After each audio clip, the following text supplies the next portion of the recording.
रीना की शादी अरमान से बड़ी धूमधाम से हुई थी और वह नए घर आई थी। उसके मायके वालों ने अपनी क्षमता से बढ़कर सामान दिया था, फिर भी ताने शुरू हो गए।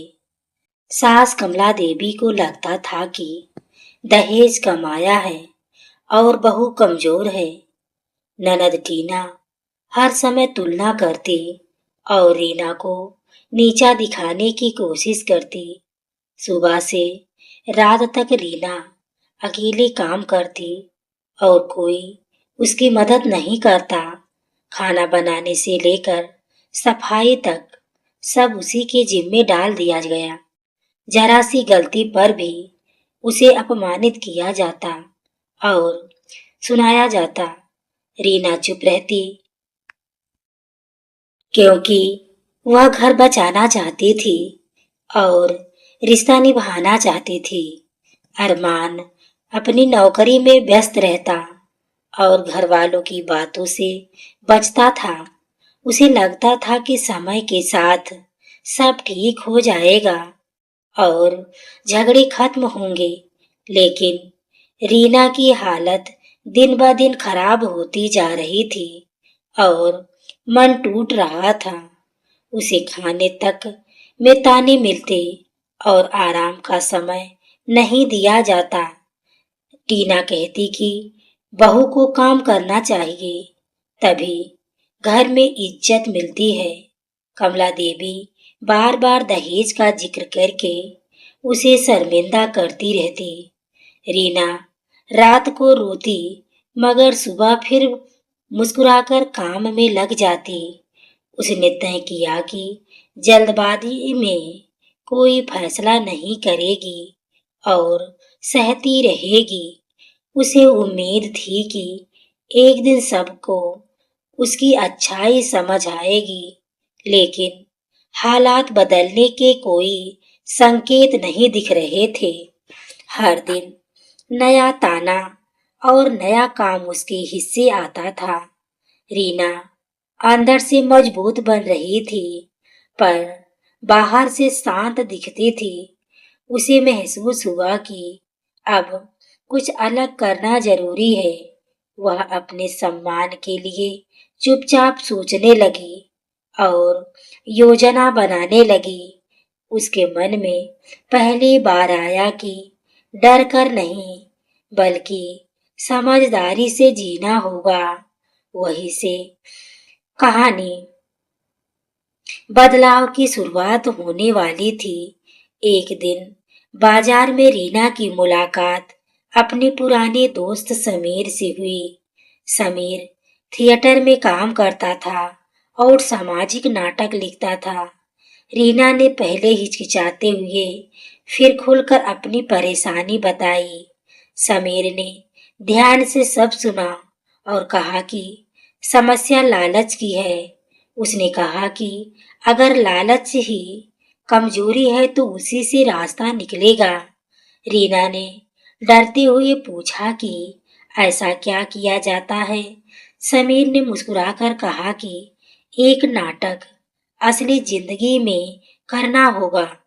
रीना पहले घबरा गई, मगर फिर सोचने लगी कि यही मौका है।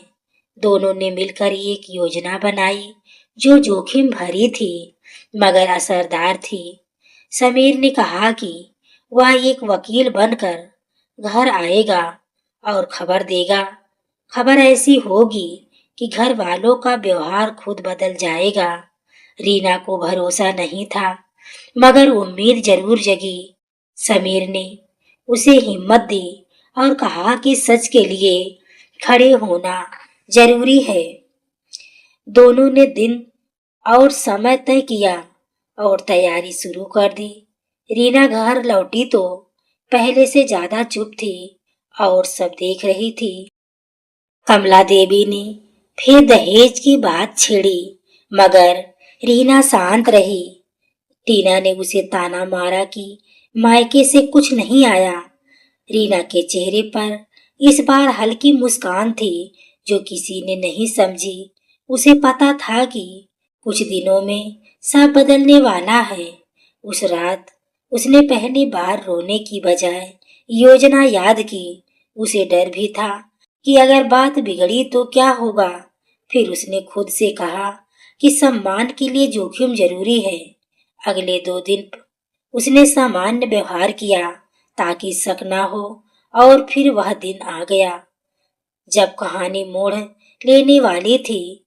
सुबह घर के बाहर एक बड़ी कार आकर रुकी तो सब चौंक गए। सूट पहने एक आदमी फाइल लेकर अंदर आया और नाम बताया। उसने खुद को एडवोकेट विकास मेहरा बताया और गंभीर दिखा। कमला देवी तुरंत घबरा गई और पूछने लगी कि मामला क्या है। टीना भी पास आकर खड़ी हो गई और रीना को देखने लगी। विकास ने कहा कि वह रीना से जरूरी कानूनी बात करने आया है।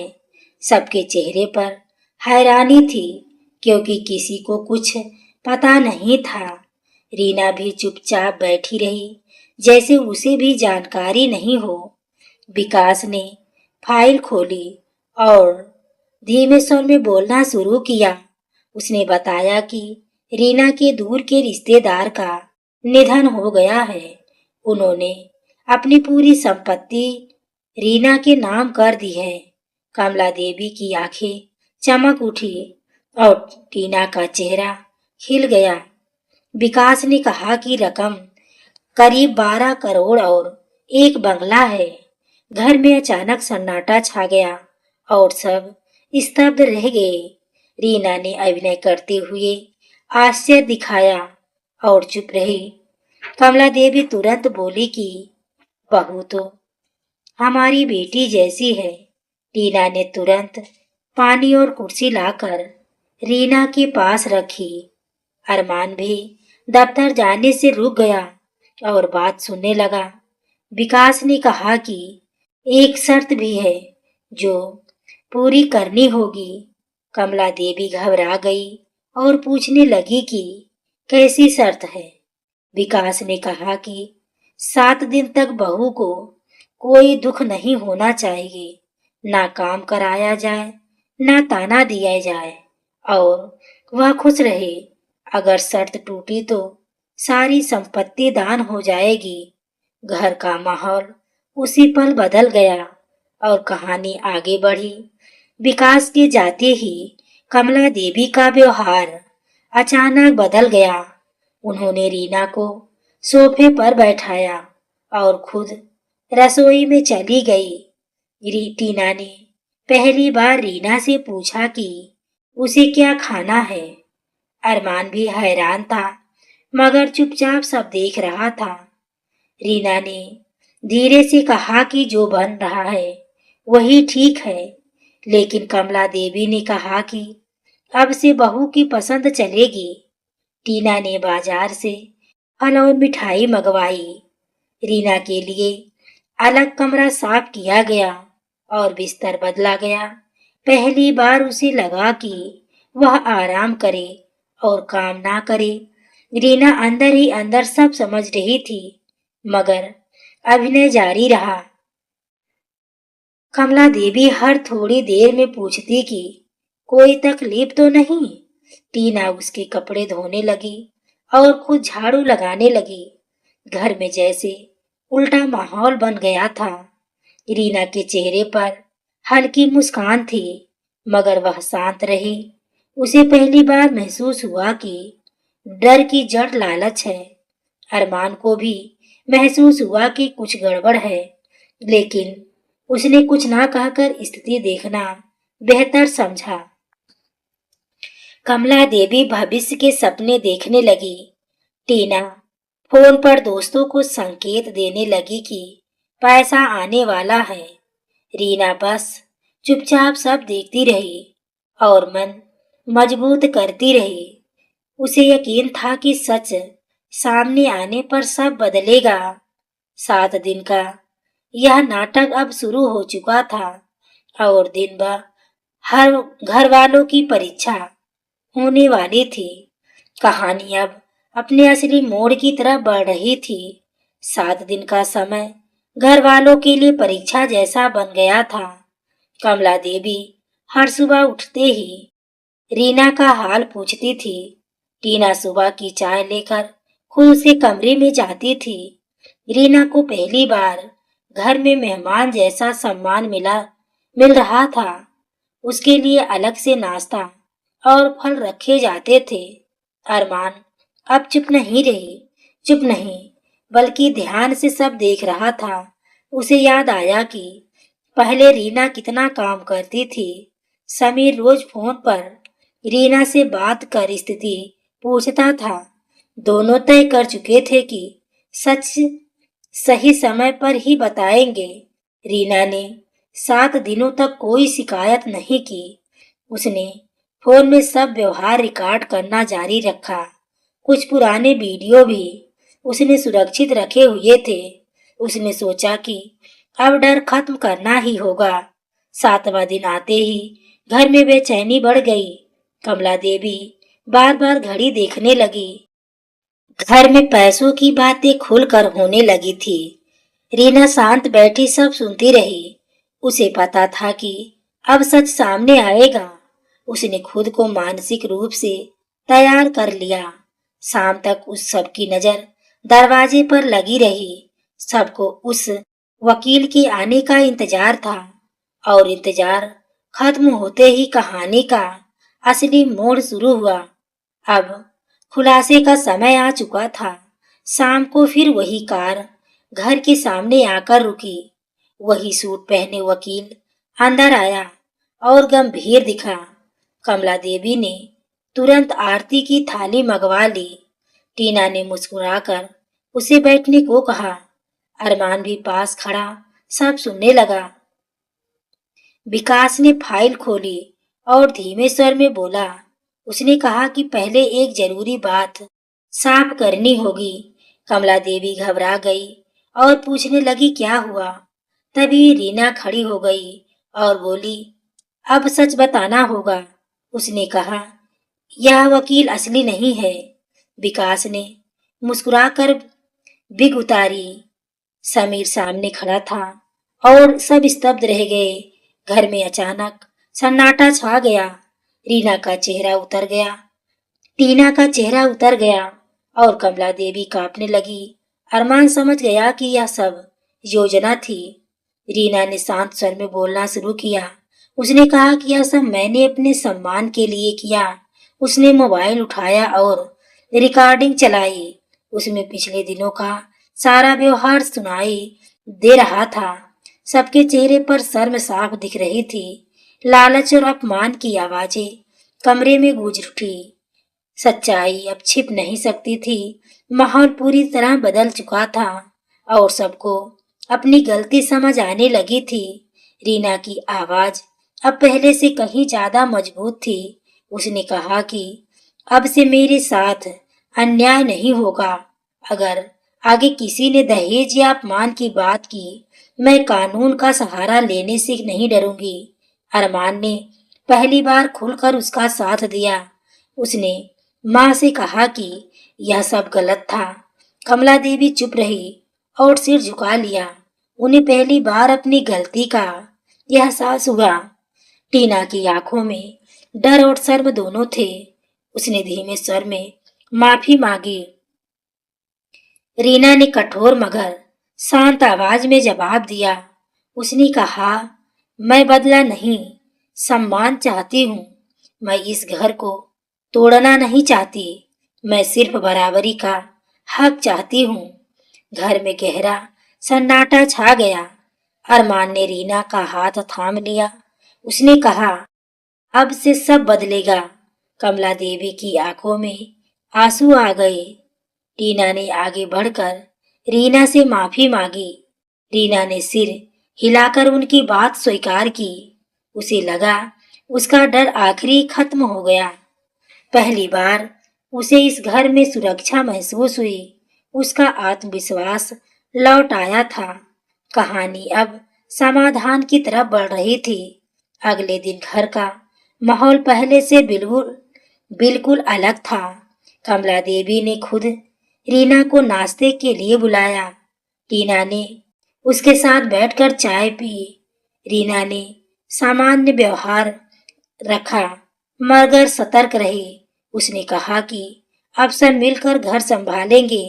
अरमान ने भी हामी भर दी। घर में काम बांटे जाने लगे। कमला देवी अब ताने नहीं बल्कि सलाह देती थी। टीना ने रीना से खाना बनाना सीखना शुरू किया। रीना ने भी बिना कटुता के सब सिखाया। उसने घर में सम्मान का माहौल बनाने की कोशिश की। उसने अपने कमरे में पढ़ाई का कोना बनाया। वह खुद भी आगे पढ़ना चाहती थी। पड़ोसियों ने भी घर में बदलाव महसूस किया। धीरे धीरे रिश्तों में मिठास आने लगी। अरमान और रीना साथ बाजार जाने लगे। शाम को सब एक साथ बैठकर बातें करते। कमला देवी अब उसे बेटी कहकर बुलाती थी। रीना ने मन ही मन राहत महसूस की। उसने कहा, यही परिवार का असली रूप है। घर का माहौल पूरी तरह बदल चुका था। सबने सिर झुकाकर उस बदलाव को स्वीकार किया। उस दिन घर में ताने बंद हो गए। कहानी सम्मान की जीत दिखाने लगी थी। कुछ हफ्तों बाद घर पूरी तरह सामान्य हो गया। घर का काम अब मिलकर होने लगा था। कमला देवी टीना की पढ़ाई में मदद करने लगी। टीना ने भी नौकरी ढूंढने का फैसला किया। अरमान को अब घर लौटना अच्छा लगने लगा। उसकी बात सुनकर कई महिलाएं प्रेरित हुई। टीना ने उन्हें आत्मसम्मान की अहमियत समझाई। महिलाओं ने उसका धन्यवाद किया। रीना ने महसूस किया कि वह बदल चुकी है। उसने कहा, डर से नहीं समझदारी से लड़ना चाहिए। अगर आवाज शांत हो मगर मजबूत हो तो असर होता है। उसका आत्मविश्वास और बढ़ गया। घर लौटकर उसने सबको यह अनुभव बताया। कमला देवी ने गर्व से उसकी बात सुनी। टीना ने कहा कि वह भी सीखना चाहती है। अरमान ने रीना की तारीफ की। रीना को लगा अब यह घर सच में उसका है। उसे अपनी योजना पर पछतावा नहीं बल्कि संतोष था। अब वह डरने वाली बहू नहीं थी। घर में उसका सम्मान स्थायी हो गया था। परिवार अब पहले से ज्यादा जुड़ा हुआ था। कहानी एक नई शुरुआत की ओर बढ़ चुकी थी। समय के साथ यह बदलाव और मजबूत होता गया। कमला देवी अब हर जगह बहू की तारीफ करती थी। टीना की शादी की बात चली तो उसने साफ कहा, वह ऐसा कर चाहती है जहाँ सम्मान हो। रीना ने अपनी पढ़ाई पूरी करने का फैसला किया। उसने घर पढ़ाई दोनों संभाले। अब वह पहले से कहीं ज्यादा आत्मनिर्भर थी। लोग उसकी समझदारी की मिसाल देने लगे। कई रिश्तेदार उसकी कहानी सुनकर हैरान हुए। कमला देवी खुलेआम अपनी गलती मानी। उन्होंने कहा, लालच ने उन्हें अंधा कर दिया था। रीना ने मुस्कुराकर कहा, अब सब ठीक है। उसने कहा, परिवार तब बनता है जब दिल बदलते हैं। उसने अपने अनुभव को सीख में बदल दिया। परिवार ने मिलकर नया जीवन शुरू किया। घर में अब सम्मान और प्यार दोनों थे। रीना ने आखिरी बार सबको एक बात कही। उसने कहा, बहू कमजोर नहीं होती, बस चुप होती है। सम्मान और समझ से हर रिश्ता मजबूत होता है। सबने उसकी बात सहमति से मानी। अरमान ने गर्व से उसकी तरफ देखा। उस दिन घर में विश्वास स्थायी हो गया और सबने मिलकर नया अध्याय शुरू किया। यही इस कहानी का संदेश और सच्ची जीत थी। तो दोस्तों, आपको इस कहानी को लेकर क्या राय है, कमेंट में जरूर लिखें। कहानी अच्छी लगी हो तो वीडियो को लाइक शेयर हाइप करना ना भूलें। धन्यवाद।